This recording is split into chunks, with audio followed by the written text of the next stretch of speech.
স্বৈরাচার মুক্তির আন্দোলনে ফেনীতে শহীদ 11 জন। মূল হোতারা গ্রেপ্তার না হয় বিচারহীনতার শঙ্কা।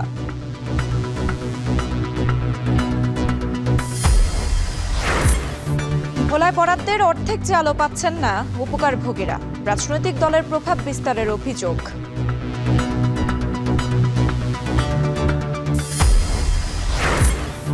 টাঙ্গাইলে সড়ক নির্মাণের 5 মাসে বেশিরভাগ স্থানে ভাঙন। নিম্নমানের সামগ্রী ব্যবহার সহ অনিয়মের অভিযোগ।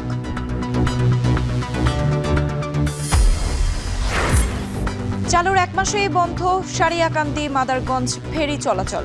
বালু ব্যবসায়ীদের নিয়ন্ত্রণে পাটুরিয়ায় 2টি ঘাট।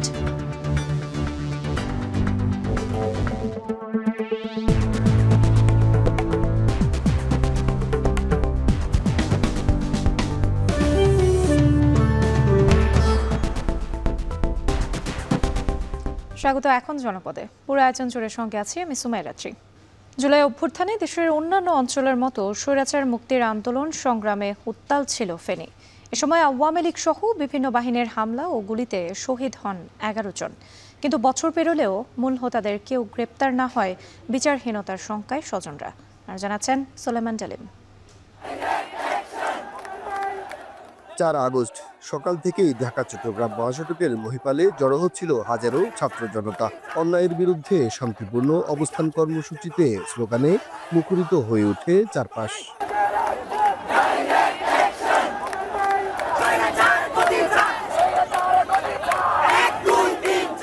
হঠাৎ নিরস্ত্র জনতার উপর চলতে থাকে গুলি। প্রতিরোধের কোনো সুযোগ না দিয়ে মুহুর্মুহু গুলি চালায় সশস্ত্র হামলাকারীরা। প্রত্যক্ষদর্শীরা বলছেন, এ হামলায় সরাসরি নেতৃত্বে ছিলেন তৎকালীন ফেনী 2 আসনের সংসদ সদস্য নিজামুদ্দিন হাজারী ও তার সহযোগীরা।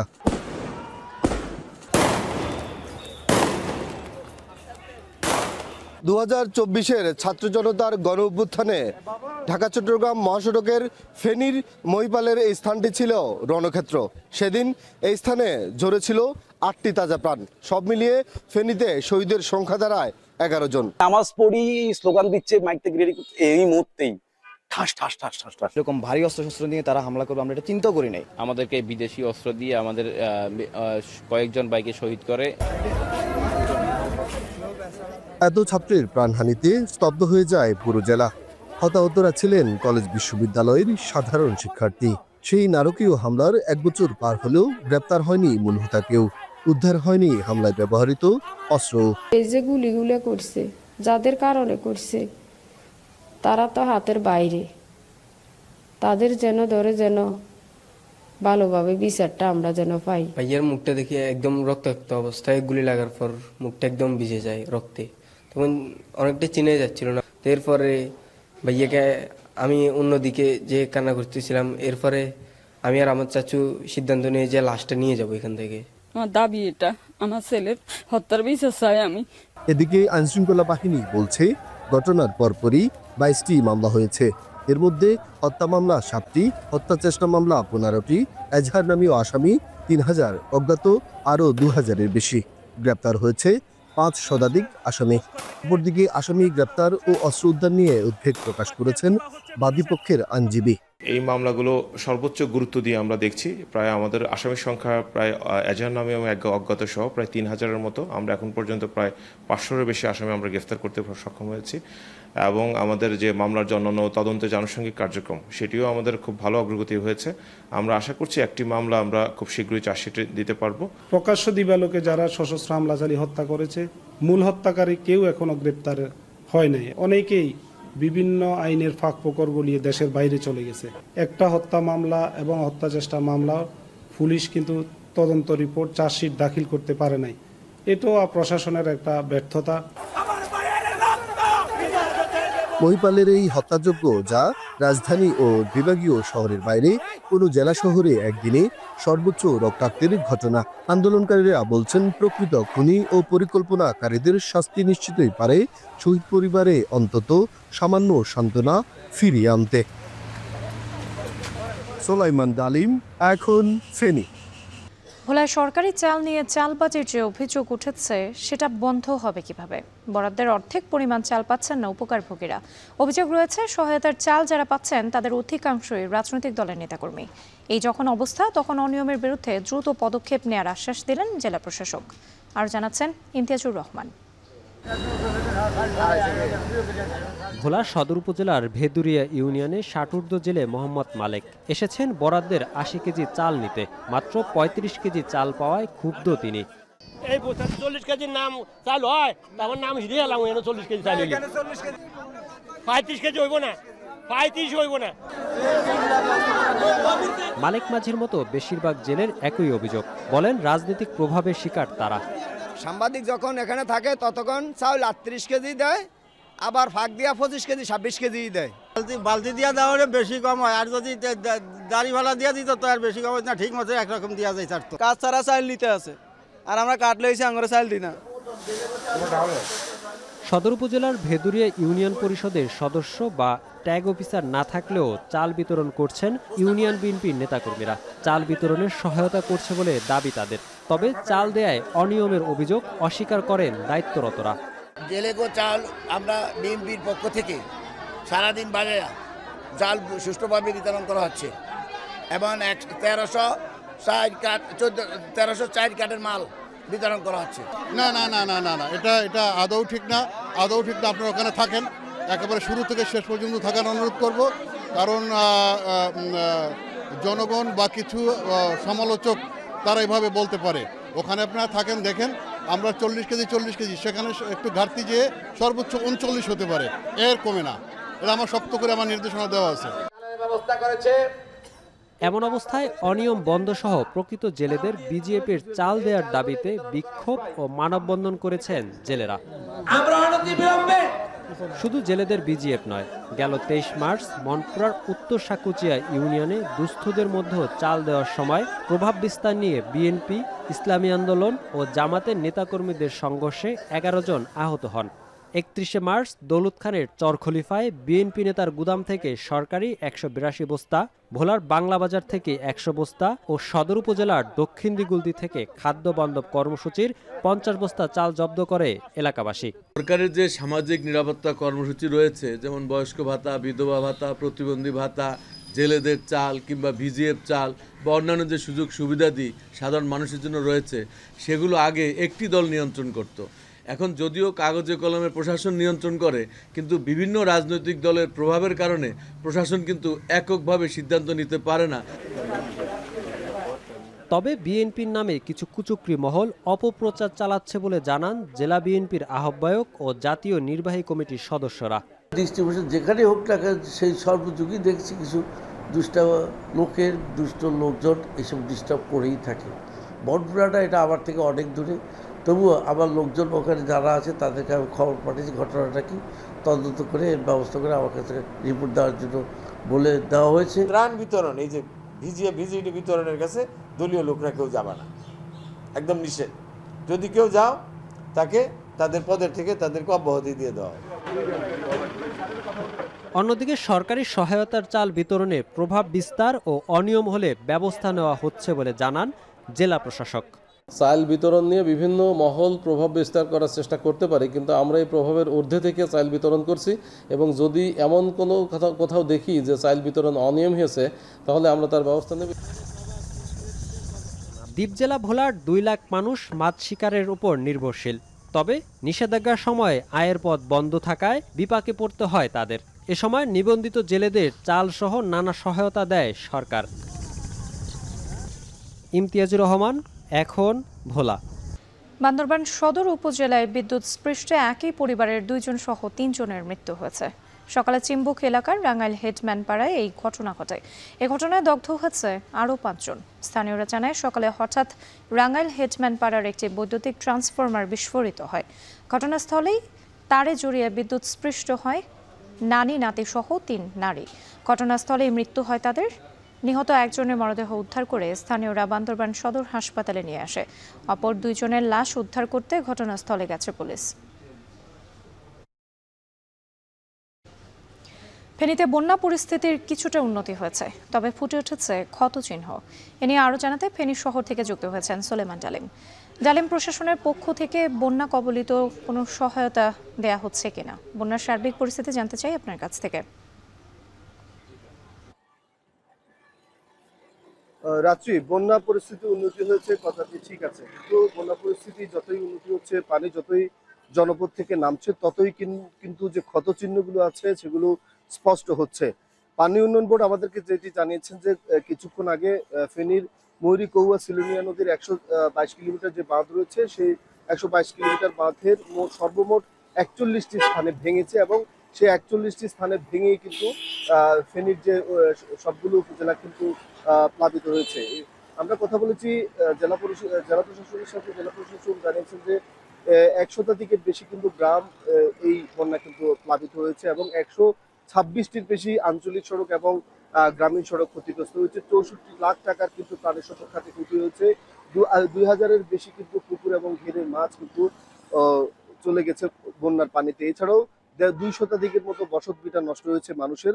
সব মিলিয়ে যে বিপর্যয়কর পরিস্থিতি, সেটি 24-এর বিপর্যয়কর পরিস্থিতির মতোই বলা চলে। আজকে ফেনীর যে বন্যা পরিস্থিতি, এই বন্যা পরিস্থিতি পরিদর্শনে এসেছেন এবি পার্টির চেয়ারম্যান মুজিবুর রহমান মঞ্জু। তিনি ফেনীর ছাগলিয়া, ফুলগাজী, পশুরা বিভিন্ন এলাকায় বন্যা কবলিতদের দেখতে যাবেন।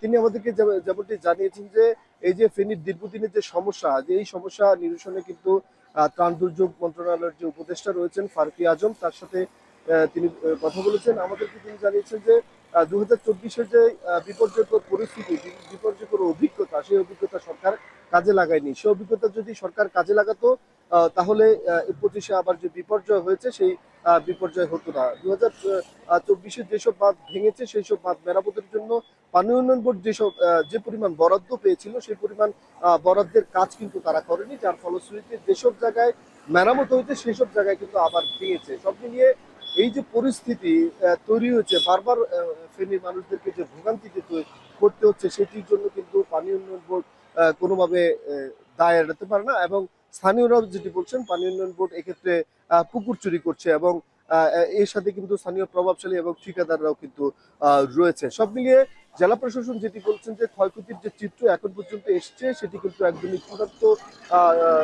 তালিকা নয়, ক্ষয়ক্ষতি আরো বাড়তে পারে, মাঠ পর্যায়ে সেটি কাজ করছেন। জেলা প্রশাসক আমাদেরকে জানিয়েছেন যে বন্যা দুর্গতদের জন্য 150টির বেশি আশ্রয়কেন্দ্র ছিল এবং সেখানে 8000-এর বেশি মানুষ আশ্রয় নিয়েছিল। 6000-এর বেশি মানুষ ইতিমধ্যেই কিন্তু ঘরে ফিরতে শুরু করেছে, আরো 2000 মানুষ বিভিন্ন আশ্রয় কেন্দ্রে রয়েছে।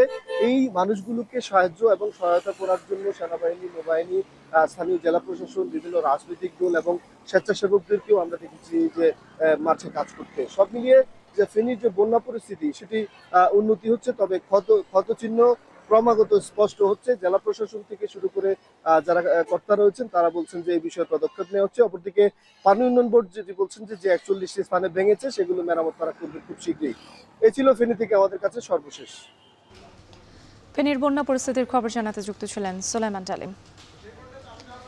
ঢাকঢোল পিটিয়ে ফেরি চলাচল শুরু হয়েছিল বগুড়ার সারিয়াকান্দি ও জামালপুরের মাদারগঞ্জ নৌ রুটে।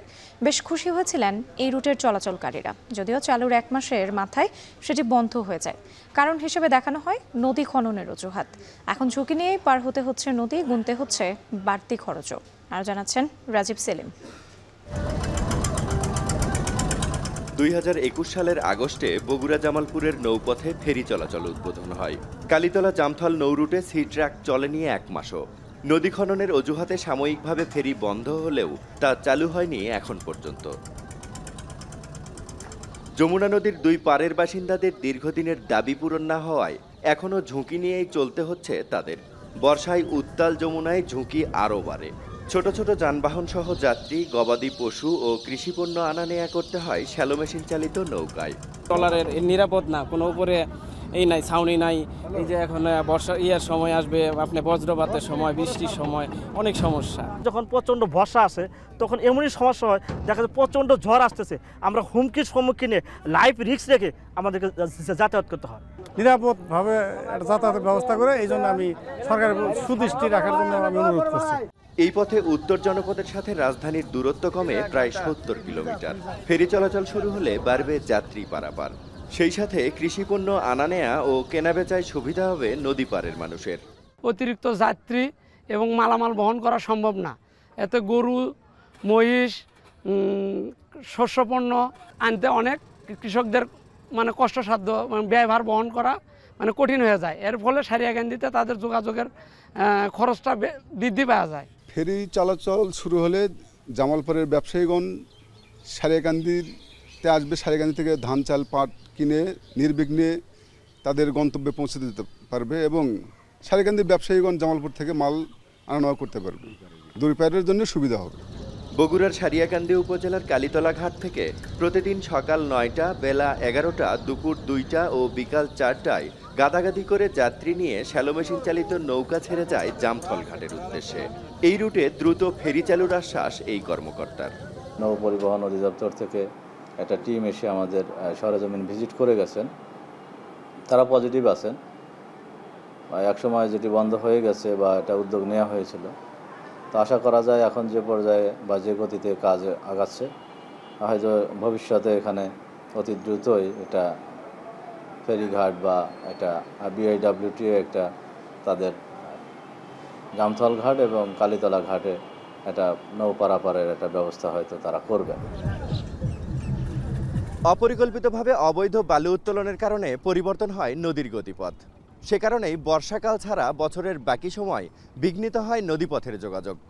কালীতলা জামথল ঘাট হয়ে চলাচল করা যাত্রী ও ব্যবসায়ীদের দাবি, নদী খনন ও ফেরি চলাচলের মধ্য দিয়ে উন্নত করা হোক বগুড়া ও জামালপুরের যোগাযোগ ব্যবস্থা। রাজীব সেলিম, এখন বগুড়া।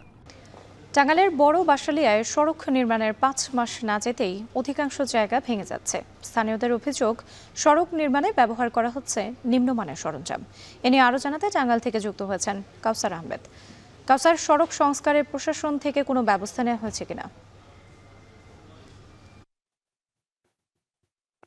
আমি যদি এলজিডির কথা রাত্রি আপনাকে জানাই, সেটা হচ্ছে প্রথমে এলজিডি সড়কের পক্ষে কথা বললো, পরবর্তীতে তারা কিন্তু ঠিকাদারের পক্ষ নিয়ে আমার সাথে 2 দফায় কথা বলেছেন। আমার পিছনেই দেখতে পাচ্ছেন যে বৃষ্টিতে যদি ভেঙে যেত তাহলে পাশের যে কাঁচা সড়কটি আছে সেটি সহ ভেঙে যেত, আর যে কারণেই কিন্তু এই পাকা সড়ককে কিন্তু ভেঙে যাচ্ছে, কাঁচা সড়ক না ভেঙে। এতে করে স্থানীয়রা বলছেন যে যখন এই সড়কটি নির্মাণ করা হয়েছে তখন ঠিকাদারি প্রতিষ্ঠানের পাশে যে এলজিডি কর্মকর্তাদের তদারকি করার কথা ছিল, তারা তদারকি না করার কারণেই কিন্তু এই নিম্নমানের কাজ হয়েছে। এবং আমার সামনের অংশে প্রায় একাধিক, বিশেষ করে রাস্তার উভয় পাশেই গাছের সারি রয়েছে, সেই গাছের সারির মাঝখান দিয়েও কিন্তু ভেঙে যাচ্ছে আমরা লক্ষ্য করেছি। এবং আমার পেছনে যে বাঁশ দিয়ে যে সাপোর্ট দেওয়া হয়েছে সেই বাঁশের খুঁটিগুলো কিন্তু নিম্নমানের, আর এতে করেই এই সড়কটি ভেঙে যাচ্ছে। আর এতে করে এই সড়কটির কাজ শেষ হয়েছে ঠিকাদার যেটি জানিয়েছে প্রায় 4 মাস আগে।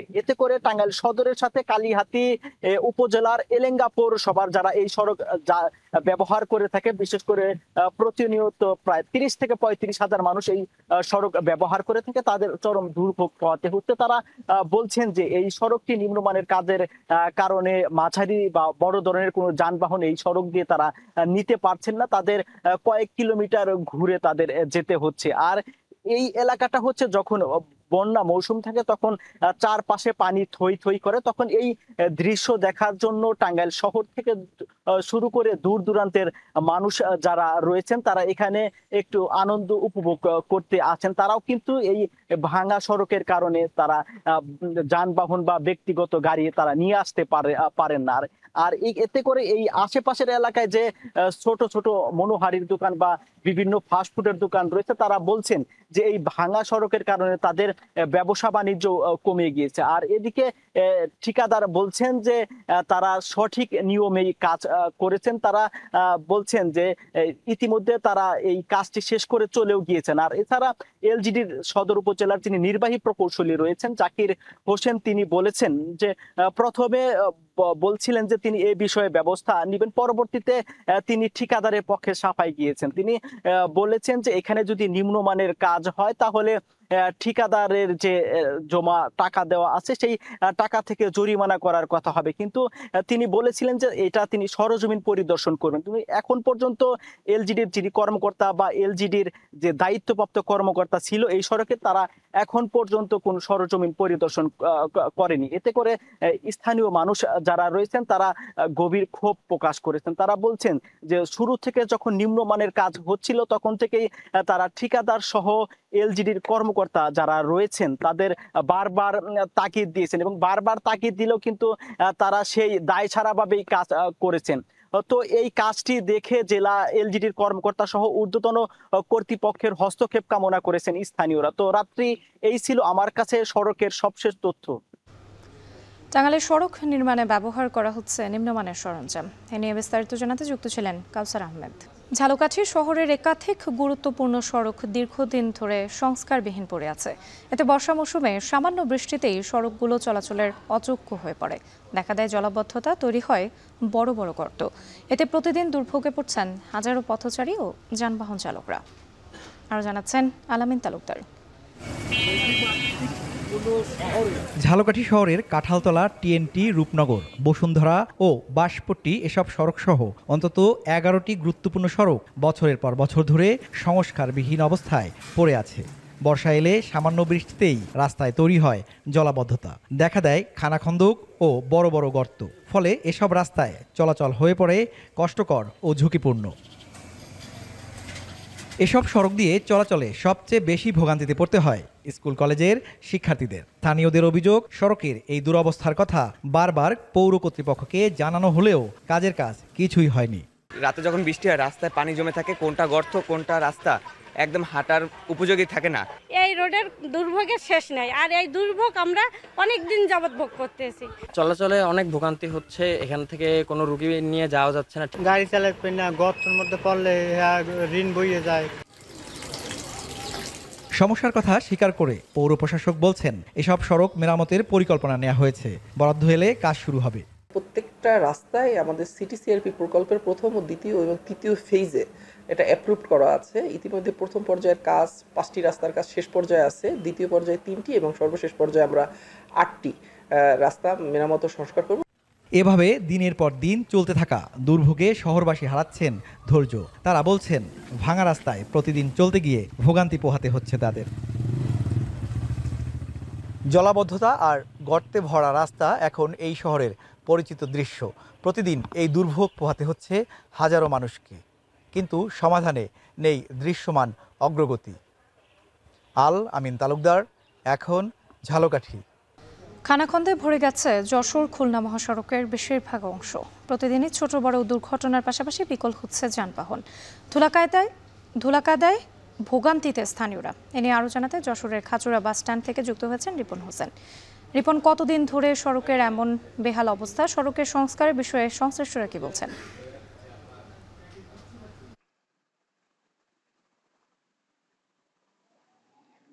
এই সড়কটি আসলে দেখছেন যে কাদা মাটিতে ভরে গেছে। কয়েকদিনের বৃষ্টিতে বেহাল অবস্থা আরো সৃষ্টি হয়েছে এবং রোদ্দুর যখন হয় তখন কিন্তু ধুলা সৃষ্টি হয়। খানাখন্দর কারণে গাড়ি যারা যন্ত্রাংশ রয়েছে সেটি ক্ষতিগ্রস্ত হয়। দীর্ঘদিন ধরে কিন্তু এই বেহাল অবস্থা সৃষ্টি হয়েছে। যদিও কর্তৃপক্ষ বলছেন যে তারা দ্রুত সড়কটি মেরামত করবেন। কিছু কিছু জায়গায় আমরা দেখেছি যে বৃষ্টির মধ্যে আস্তে আস্তে ইট বিছিয়ে রাখা রয়েছে। সেই যে মহাসড়কটি রয়েছে এই মহাসড়কে 18টি রুটের যান চলাচল করে। সেক্ষেত্রে কিন্তু যারা এই সড়ক দিয়ে চলাচল করে তাদের কিন্তু প্রতিনিয়ত ভোগান্তিতে পড়তে হচ্ছে এবং অনেক জায়গায় আমরা দেখেছি যে গাড়ির যে যন্ত্র অংশ সেটি নষ্ট হচ্ছে, অনেক জায়গায় গাড়ি নষ্ট হচ্ছে, অনেক দুর্ঘটনাও কিন্তু ঘটছে এবং যে যাতায়াত সেটি কিন্তু ধীর গতিতে হয়েছে। অর্থাৎ ফলে এই সড়ক দিয়ে যারা এই চলাচল করছেন তারা কিন্তু দুর্ভোগে পড়ছেন। শুধু এই সড়কটি নয়, যশোর ঝিনাইদহ সড়ক, যশোর খুলনা সহ যশোর বেনাপোল বিভিন্ন যে সড়কগুলো রয়েছে সেই সড়কগুলো কিন্তু বেহাল অবস্থার সৃষ্টি হয়েছে। যদিও কর্তৃপক্ষ বলছেন যে খুব দ্রুত সময় এই সড়কগুলো মেরামত করা হবে। কিছু কিছু জায়গায় তারা বলছেন যে কাজ ইতিমধ্যে শুরু হয়েছে, যদিও বৃষ্টির কারণে সেই কাজ করতে তাদের বেগ পেতে হচ্ছে। তবে এই যে অবস্থা সৃষ্টি হয়েছে এ কারণে কিন্তু যারা সাধারণ মানুষ রয়েছেন তারা আসলে চরম ক্ষোভ প্রকাশ করছেন। তারা বলছেন যে বৃষ্টির মৌসুম আসতেই সড়কের অবস্থা আরো বেশি বেহাল হয়, তাদের চলাচল করতে কিন্তু সমস্যা হয়। সেক্ষেত্রে এই যে সড়কটি রয়েছে সেই সড়কের যে অবস্থা আপনারা দেখছেন যে কি অবস্থা সৃষ্টি সৃষ্টি হয়েছে বৃষ্টির কারণে, যে পানি জলাবদ্ধতার সৃষ্টি হয়েছে অনেকটা, কিছু কিছু জায়গায় যে খোয়া উঠে সেই জায়গায় কিন্তু খানাখন্দের সৃষ্টি হয়েছে। ফলে এই সড়ক দিয়ে যে গাড়িগুলো চলছে তাদের কিন্তু অনেক ধীর গতি চলছে। আপনি জানেন যে দেশের বড় স্থলবন্দর রয়েছে, বেনাপোল স্থলবন্দর, নোয়াপাড়া নৌবন্দর রয়েছে, সেই যে মালামাল কিন্তু এই সমস্ত সড়ক দিয়ে যাতায়াত করে থাকে। সেক্ষেত্রে কিন্তু এই সড়কটি বেহাল অবস্থার কারণে সেই মালামাল নিয়ে যেতেও সমস্যা হচ্ছে। সব মিলে সাধারণ মানুষ যেমন কষ্টে রয়েছে, সড়কে চলাচলকারীরা কষ্ট রয়েছে, মালামাল নেওয়ার ক্ষেত্রে সমস্যা হচ্ছে। সাধারণ মানুষ আসলে চায় যে দ্রুত সড়কটি মেরামত করা হোক, সড়কটি দ্রুত মেরামত এবং স্থায়ী এর সমাধান করা হোক। সব মিলে এই ছিল এখান থেকে আমার কাছে সর্বশেষ রাত্রি। খানাখন্দে ভরে গেছে যশোর খুলনা মহাসড়কের বেশিরভাগ অংশ। এ নিয়ে বিস্তারিত জানাচ্ছিলেন রিপন হোসেন। জুলাই গণ অভ্যুত্থান পুনর্জাগরণ অনুষ্ঠানের অংশ হিসেবে রাজশাহী বিশ্ববিদ্যালয়ে জুলাই উইমেন্স ডে পালিত হয়েছে। সকাল থেকে নানা আয়োজনে দিনটি পালন করেন বিশ্ববিদ্যালয়ের শিক্ষক শিক্ষার্থীরা। জুলাই গণ অভ্যুত্থানে নারীদের অংশগ্রহণকে স্মরণ করতে এই আয়োজন করে বিশ্ববিদ্যালয় প্রশাসন। এ উপলক্ষে সকাল 10টার দিকে প্রশাসনিক ভবনের সামনে থেকে শোভাযাত্রা বের হয়। শোভাযাত্রাটি ক্যাম্পাসের জোহা চত্বর, প্যারিস রোড সহ বিভিন্ন এলাকা ঘুরে সিনেট ভবনের সামনে এসে শেষ হয়। এ সময় শিক্ষার্থীরা জুলাই আন্দোলনের বিভিন্ন স্লোগান দেন। শোভাযাত্রা শেষে সিনেট ভবনে মতবিনিময় সভায় বক্তারা বলেন, পুরুষের সাথে নারীদের অংশগ্রহণ জুলাই আন্দোলনকে বেগবান করতে সহায়তা করেছে, যা আগামীর যে কোনো আন্দোলনকে এগিয়ে নিতে ভূমিকা রাখবে। এর আগে বিশ্ববিদ্যালয়ের বিভিন্ন হল ও বিভাগ থেকে খণ্ড খণ্ড মিছিল নিয়ে প্রশাসনিক ভবনের সামনে এসে জড়ো হন শিক্ষার্থীরা।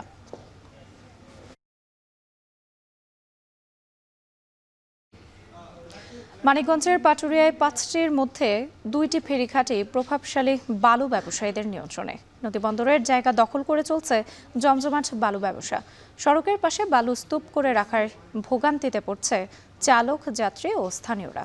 প্রভাবশালীদের খুঁটির জোর এতটাই শক্ত যে নৌ উপদেষ্টা ঘাট খালি করার নির্দেশ দেওয়ার পরেও দেদারসে চলছে বালু ব্যবসা। মানিকগঞ্জ থেকে আরও জানাচ্ছেন আসাদুজ্জামান। দেশের দক্ষিণ পশ্চিমাঞ্চলের 21 জেলার মানুষের ফেরি পারাপারের সুবিধার্থে 2002 সালে আরিচা থেকে পাটুরিয়ায় ফেরিঘাট স্থানান্তর করে সরকার। অতিরিক্ত যানবাহনের চাপ সামাল দিতে কোটি কোটি টাকা ব্যয়ে নির্মাণ করা হয় 5টি ঘাট। কিন্তু নির্মাণের বছরখানিক পরই 1 ও 2 নম্বর ঘাট চলে যায় প্রভাবশালী বালু ব্যবসায়ীদের নিয়ন্ত্রণে। 23 বছর ধরে গুরুত্বপূর্ণ 2টি ঘাটের জায়গা দখল করে চলছে জমজমাট বালুর ব্যবসা। অভিযোগ রয়েছে প্রভাবশালী চক্রটিকে সহায়তা করেন বিআইডব্লিউটিএ ও প্রশাসনের কিছু অসাধু কর্মকর্তা। সড়কের পাশে বিশাল স্তূপ এবং দিনরাত তা পরিবহনের কারণে বালু ছড়িয়ে পড়েছে আশপাশের এলাকায়। এতে ভোগান্তিতে পড়তে হচ্ছে যাত্রী, চালক ও স্থানীয়দের। মনের ভিতরে আমার মনে হয় এক বালু করে থাকে। আমি 3বার মোটরসাইকেল অ্যাক্সিডেন্ট করছি। বালুতে পুরো ঘর বাড়ি পুরো মাখায় যায়। ঠিক আছে, আমরা চাই এই বালুর ব্যবসা এখানে বন্ধ হোক। এই যে যাত্রীগুলো ঘাটে যাওয়া আসা করে, তাদের যাওয়া আসাটা ধুলার মাঝে বালুর মাঝে খুব কষ্ট ভোগ করা লাগে। ঘাট থেকে বালু ব্যবসা সরিয়ে নিতে নির্দেশ দিলেও তা মানা হয়নি। বাধ্য হয়ে ভ্রাম্যমাণ আদালতের অভিযান পরিচালনায় জেলা প্রশাসক বরাবর দেওয়া হয়েছে চিঠি। মাইকিং করেছি, আপনারা এটা বন্ধ করেন, না হলে জব্দ করে নিলাম করা হবে। এবং ডিসি স্যারকে একটা চিঠিও দিচ্ছি যে স্যার এটা মোবাইল কোড করে এই ব্যবস্থা নেন। আশাবাদী যে যেহেতু 2টা প্রক্রিয়া আগায় আসছে, অর্থাৎ চিঠি দেওয়া হয়েছে, তারাও রেডি আছে, মাইকিং করা হয়েছে, যে কোনো মুহূর্তে মোবাইল কোড হবে। সম্প্রতি পাটুরিয়ায় পরিদর্শনে এসে ঘাট এলাকা দখলমুক্ত এবং ফেরি ও যান চলাচল নির্বিঘ্ন করতে বালু ব্যবসা সরানোর নির্দেশ দেন নৌ পরিবহন উপদেষ্টা এম সাখাওয়াত হোসেন। কিন্তু সে নির্দেশনার 2 সপ্তাহ পেরিয়ে গেলেও তা কার্যকর হয়নি। এদিকে বালু ব্যবসায়ীদের দাবি, ব্যক্তি মালিকানাধীন জমিতে চলছে তাদের ব্যবসা। আর উপজেলা নির্বাহী কর্মকর্তা বলছেন, বিআইডব্লিউটিএ চাইলে ভ্রাম্যমাণ আদালতের মাধ্যমে নেওয়া হবে আইনগত ব্যবস্থা। বিআইডব্লিউটিএ বলতেছে জায়গাটা তাদের, আর মালিকানারা বলতেছে আমাদের। এটা বিআইডব্লিউটিএ যখন ফরশোর পিলার ওখানে স্থাপন করে, ওখানে এখন জমির মালিকানারা হাইকোর্টে রিট করে তাদের পক্ষে অর্ডার আসছে। এই অর্ডারটা বলবৎ থাকবে পরবর্তী অর্ডার আসার আগ পর্যন্ত। আর আমরা জমির মালিকদের কাছ থেকে জমি ভাড়া নিয়ে আমরা ওখানে ব্যবসা পরিচালনা করি। যে অভিযোগটি এসেছে বালুর অবৈধ ব্যবসা, সেই ব্যবসার জায়গাটি বা ক্ষেত্রটি হচ্ছে বিআইডব্লিউটি এর ফোরশোরভুক্ত এলাকা। সেই বিআইডব্লিউটি এর জায়গায় মোবাইল কোড করতে হলে তাদেরকেও সাথে রাখতে হবে। তারা যদি সেই মোবাইল কোডের আয়োজন করে আমরা মোবাইল কোর্ট পরিচালনা করব এবং আমাদের সার্বিক সহযোগিতা থাকবে, জেলা প্রশাসন থেকে সহযোগিতা থাকবে। ঘাট এলাকার দুর্ভোগ লাঘবে সংশ্লিষ্ট কর্তৃপক্ষ দ্রুত সময়ের মধ্যে অবৈধ বালু ব্যবসা উচ্ছেদ করবে, এমনটাই প্রত্যাশা ভুক্তভোগী স্থানীয়দের। আসাদ জামান, এখন মানিকগঞ্জ। জুলাইয়ের প্রায় প্রতিদিনই বৃষ্টি হচ্ছে রাজশাহীতে। আমন আবাদের শুরুতে এমন বৃষ্টির সহায়ক হচ্ছে মাঠ প্রস্তুত আর কৃষকের ধান রোপণে। এ নিয়ে আরও জানাতে গোদাগাড়ির দামকুড়া থেকে যুক্ত হয়েছেন রাকিবুল হাসান। রাকিব, বৃষ্টির কারণে কৃষকরা আমন মৌসুমে কি সুবিধা পাবেন জানাবেন? রাত্রি আসলে জুলাই থেকে প্রত্যেক দিনই বৃষ্টি হয়েছে, তার আগের মাসেও টানা বৃষ্টি ছিল রাজশাহীতে। এই অবস্থায় আসলে একেবারে পাথর কঠিন যে বরেন্দ্র এলাকা, সেখানে কিন্তু খুব চমৎকারভাবে আসলে মাঠ প্রস্তুত করতে পেরেছেন কৃষক, এবং এক্ষেত্রে প্রতি বিঘায় তাদের যে 1600 টাকা খরচ ছিল পানির, সেই সেচ খরচ আসলে কমে গেছে এবং এখন কিন্তু মাঠ প্রস্তুত করতে পারছেন ধান উপযোগী করার জন্য। এবং এই চাষের জন্য আমরা দেখছি ইতোমধ্যেই কিন্তু যারা কিনা রোপণ শ্রমিক তারা কিন্তু কাজ করছেন সকাল থেকে শুরু করে একেবারেই বিকেল অবধি। অর্থাৎ এই যে বৃষ্টির কারণে যে শীতল পরিবেশ এবং তাতে করে আসলে শ্রমিকের যে শ্রম সেটি আসলে সহজ হচ্ছে এবং খুব কার্যকর হচ্ছে গৃহস্থের জন্য। এবং এই ক্ষেত্রে আমরা দেখছি যে রাজশাহীর বরেন্দ্র এলাকায় প্রায় 84,255 হেক্টর জমিতে কিন্তু আমনের যে লক্ষ্যমাত্রা সেটি কিন্তু আসলে শুরু হয়েছে রোপণ করা। ইতোমধ্যেই 3 থেকে 4% রোপণ করা হয়েছে, বাকিটি রোপণের এখনও সময় বাকি রয়েছে। রাত্রে আপনি জানেন যে বরেন্দ্র এলাকার ভূমিরূপ যেটি সেটি একটু টিলা আকৃতির এবং উঁচু থেকে নিচু জমিতে পানি বেশি থাকে এবং উঁচু জমিগুলো নিয়ে আসলে সেচের প্রয়োজন পড়ে থাকে। তো সেক্ষেত্রে আসলে জুলাই থেকে জুলাই মাসেই শুধুমাত্র 568 মিলিমিটার বৃষ্টিপাতের কারণে উঁচু যে জমিগুলো সেগুলোও আসলে বৃষ্টি ধারণ করতে পেরেছে এবং পানির কারণে কিন্তু সহজ হয়েছে ধানের রোপণ। এবং এই ক্ষেত্রে আসলে কৃষকের সাশ্রয় এবং সহজেই রোপণ কার্য শেষ করার কারণে তাদের যে শ্রমিক সংকট বা শ্রমিককে অধিক মজুরি দিয়ে রাখা সেটির আর প্রয়োজন পড়ছে না, সহজে শ্রমিক পাচ্ছেন এবং তারা কিন্তু এই কাজটি করতে পারছেন। সুতরাং এই যে আগাম ধানের রোপণ করতে পারা, সেই ফসল ওঠার পরে পরবর্তী যে ফসল সেখানেও কিন্তু আসলে কৃষক সুবিধা পাবে। শুধুমাত্র যে এই যে বরেন্দ্র এলাকা সেটি নয়, পুরো অঞ্চল জুড়ে যে 84,255 হেক্টরে যে আমনের আবাদ করা হচ্ছে তার প্রত্যেকটি আসলে ফল পাওয়া যাবে। অর্থাৎ এই যে কৃষি মৌসুমের যে রবি শস্য বা খরিফ 1-2 মৌসুম, সেই সমস্ত জায়গাগুলো কিন্তু আসলে ধান দ্রুত উঠে সেগুলো কিন্তু আসলে ভালো সুযোগ সুবিধা পাওয়া যাবে বলে কৃষি সম্প্রসারণ অধিদপ্তর জানাচ্ছেন। সুতরাং সেই জায়গা থেকে এখন পর্যন্ত আমরা যেটি দেখছি যে মাঠ প্রস্তুতের ক্ষেত্রে কৃষকদের সহজ হয়েছে এবং এখানে লাঙল দেয়া থেকে শুরু করে যে যন্ত্র দিয়ে আসলে জমিগুলো প্রস্তুত করা হচ্ছে ট্রাক্টর দিয়ে, সেটিও আসলে পরিচালনা সহজ হয়েছে এবং তাদের যে তেল খরচ সেটি আসলে কমে এসেছে। সব কিছু মিলিয়ে আসলে প্রাকৃতিক যে পরিবেশ এবং এই যে বৃষ্টির পরিমাণ বৃদ্ধি পাওয়া, সেক্ষেত্রে রাজশাহীর কৃষকদের জন্য এটি আশীর্বাদ হয়ে এসেছে এবং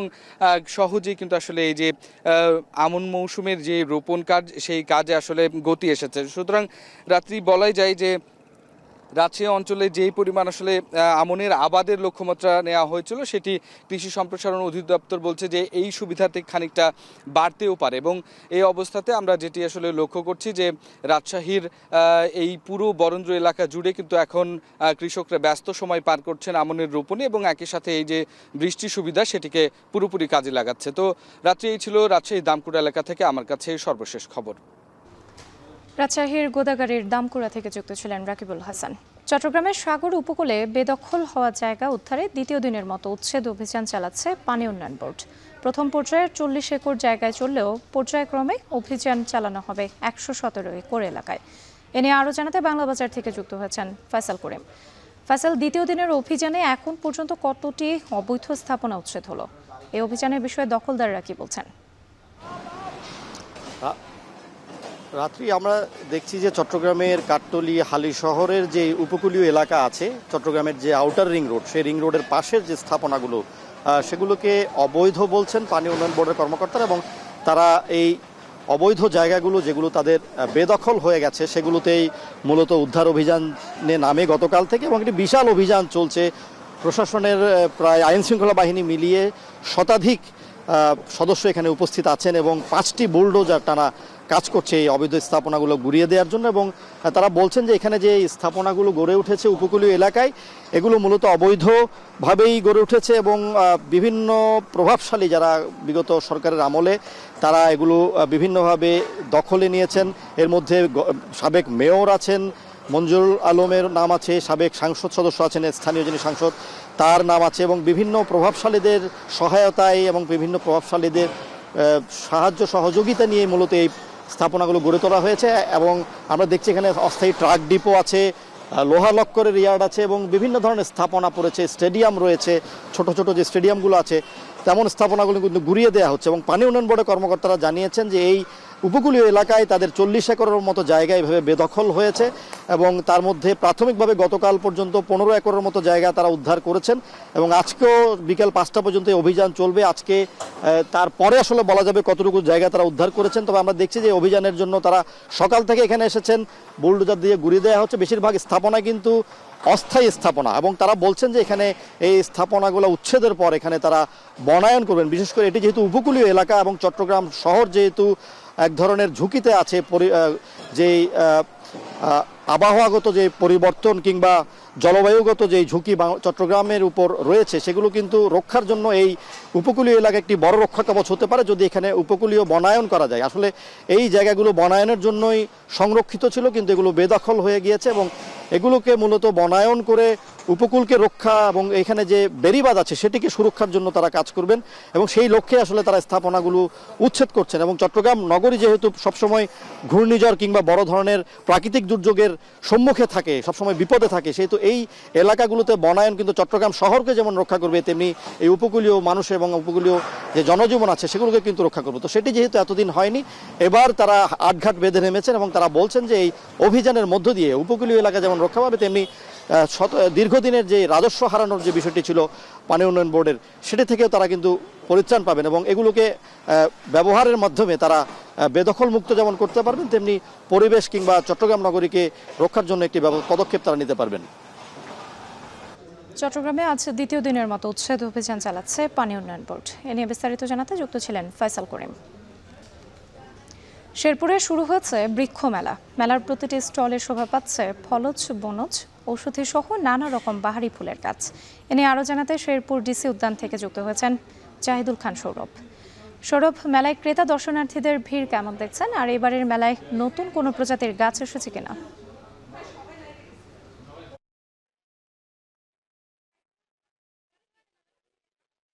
রাত্রি গতকালকে কিন্তু এই মেলার আনুষ্ঠানিক উদ্বোধন করেন শেরপুর জেলা প্রশাসন এবং আমি যেখানে দাঁড়িয়ে আছি সেটি হচ্ছে ডিসি উদ্যান। তো এবারে 7 দিন ব্যাপী এই বৃক্ষ মেলা আয়োজন করেছে শেরপুর জেলা প্রশাসন এবং বন বিভাগ যৌথভাবে। তো আমরা দেখেছি যে এইবারের মেলায় প্রায় 40টিরও অধিক স্টলে কিন্তু বিভিন্ন ধরনের বনজ, ফলজ এবং ঔষধি গাছ কিন্তু তারা বিক্রির জন্য নিয়ে এসছেন এবং আমি দেখেছিলাম যে সকাল থেকে হালকা একটু গুড়ি গুড়ি বৃষ্টি হচ্ছিল। তো বৃষ্টি কমার পর যখন রোদ ওঠা শুরু করছে তখনই কিন্তু আমরা দেখেছি যে বিভিন্ন বয়সী নারী পুরুষ তারা কিন্তু এই স্টলগুলিতে তাদের পছন্দের গাছ কেনার জন্য তারা এসছেন। তো আমরা দেখেছি যে বড়দের পাশাপাশি ছোটরাও এসছেন, তারা দেখছেন, ঘুরছেন। বিশেষ করে আমরা দেখেছি যে স্কুল কলেজ পড়ুয়া যারা শিক্ষার্থী রয়েছেন তারাও কিন্তু এই বিভিন্ন স্টলগুলিতে ঘুরে ঘুরে তাদের পছন্দের গাছ কিনে তারা বাড়ি ফিরছেন। তো আমি বেশ কয়েকজন নার্সারি মালিকদের সাথে কথা বলেছি রাত্রে। তারা আমাদেরকে জানিয়েছেন যে তারা ক্রেতা এবং যারা দর্শনার্থী রয়েছে তাদের পছন্দ সহিত কিন্তু তারা বিভিন্ন ধরনের প্রায় 1 থেকে 150 প্রজাতির গাছ কিন্তু তারা তাদের স্টলে তারা সাজিয়েছেন। তারা বলছেন যে বরাবরই তারা ক্রেতাদের দিকে খেয়াল রেখে তারা কিন্তু দাম কিছুটা নমনীয় রাখেন। তো এই বছর তার ব্যতিক্রম হয়নি।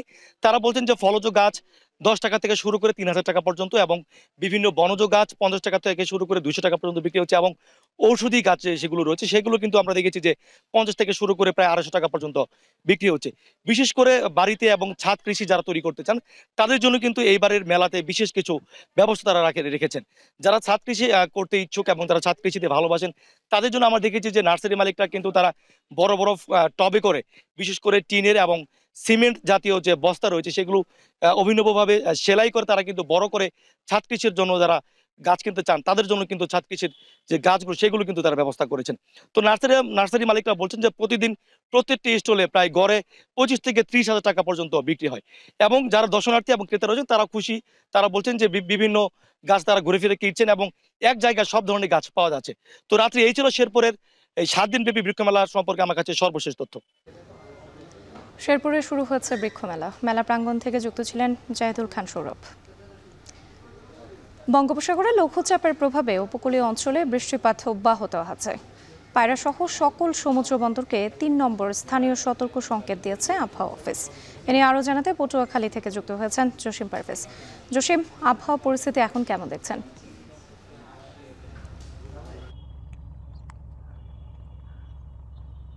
রাত্রি এখন মৃদু বৃষ্টিপাত হচ্ছে, কিন্তু ভোর থেকে সকাল 10টা পর্যন্ত মাঝারি ও ভারী বৃষ্টিপাত ছিল, দমকা হাওয়াও ছিল।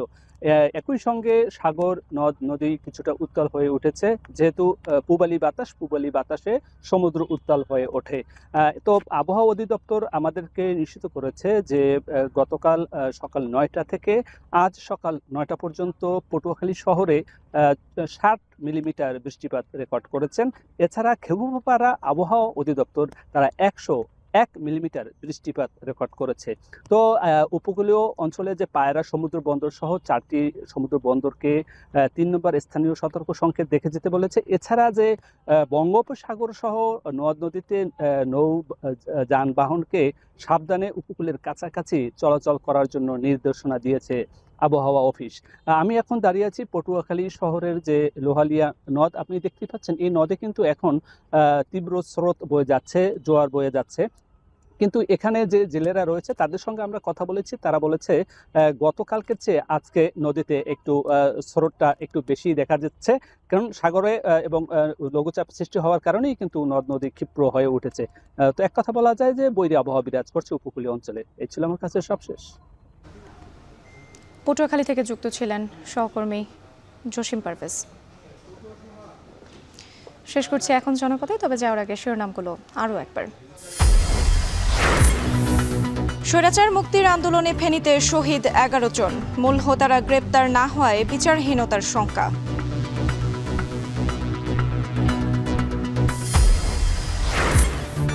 ভোলায় বরাদ্দের অর্ধেক চালও পাচ্ছেন না উপকারভোগীরা, রাজনৈতিক দলের প্রভাব বিস্তারের অভিযোগ।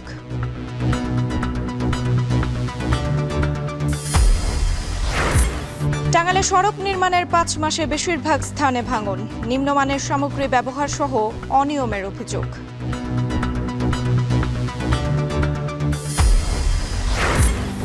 চালুর 1 মাসেই বন্ধ সারিয়াকান্দি মাদারগঞ্জ ফেরি চলাচল, বালু ব্যবসায়ীদের নিয়ন্ত্রণে পাটুরিয়ার 2টি ঘাট।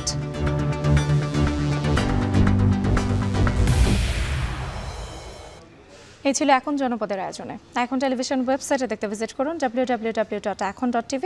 এছাড়া ফেসবুকে দেখতে ভিজিট করুন facebook.com/tv.ekon এবং ইউটিউবে এখন টেলিভিশন দেখতে ভিজিট করুন youtube.com/c/ekontv।